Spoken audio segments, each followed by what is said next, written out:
Welcome to this explainer. Okay, so today we're diving straight into this absolutely incredible ancient account where, solving an impossible problem ends up creating a complete planetary disaster. We're talking about a story of the gods, a massive demonic threat, and a solution that's so extreme it literally reshapes the world forever. Let's get right into it. How do you defeat an army of demons hiding at the bottom of the sea? Seriously, picture this. You've got this enemy force, the Kalakeyas demons, and they are ruthless, swift, and completely armed to the teeth. But here's the kicker. Their biggest tactical advantage isn't actually their strength. It's their location. They're taking refuge at the very bottom of the ocean, making them completely inaccessible. The gods are locked in a frustrating stalemate. I mean, how exactly do you strike an enemy that you can't even reach? Section 1. The extreme solution. So the gods are totally desperate to reach these demons, right? They end up enlisting the help of a blessed saint, specifically the unswerving offspring of the deities Mitra and Varuna. Now, he doesn't offer them, say, a magical submarine or some spell to part the waters. Nope. Instead, he just turns to the assembled gods with this supreme confidence and declares, "I surely am going to drink up the ocean. Be ye quickly ready with those preparations which it devolves upon you to make." He doesn't even hesitate for a second. He basically just tells them, hey, I'm drinking the sea, you guys better get your weapons ready. Which brings us to Section 2, drinking the ocean. Visualizing the mythic scale of the Great Drought. Okay, so this isn't just a quick tactical maneuver. It is an absolutely profound spectacle of divine power.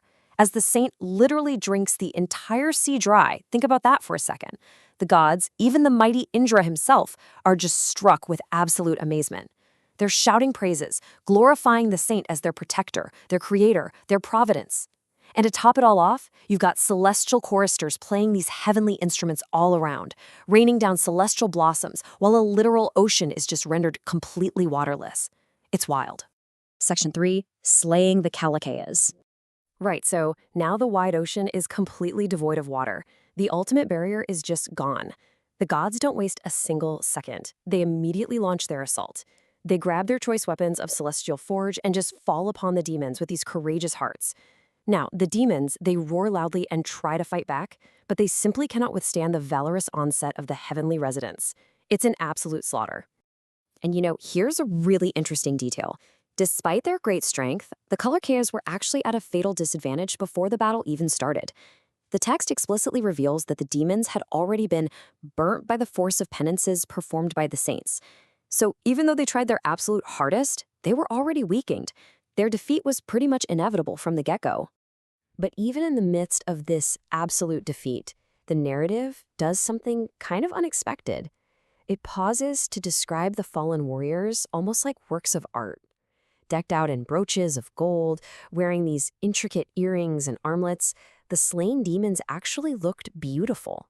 The text compares them to palasa trees when full of blossoms just scattered across this massive, dry ocean floor. It's a surprisingly poetic image right in the middle of all that chaos. Section 4, fleeing to the nether regions. So the slaughter is immense, right? But it's actually not a complete extermination. A few of the surviving demons, the remnant of the Kalakeyas race, they are so desperate to escape that they literally tear asunder the goddess Earth herself. They bust right through the ground to take refuge way down at the bottom of the nether regions. But hey, with the immediate threat finally neutralized up on the surface, the victorious gods turn back to their savior, ready to celebrate. And that leads us to Section 5, an unintended consequence. Okay, so the battle is won.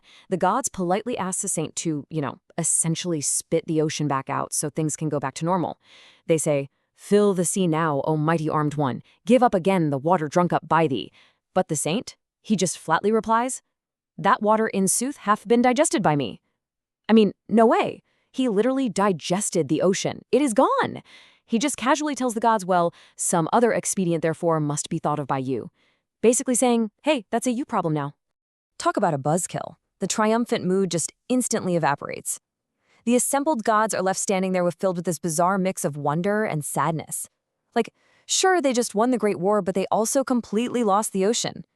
All they can do is bow to the mighty saint, bid him adieu, and depart, literally forced to walk away from this massive, empty, dry abyss.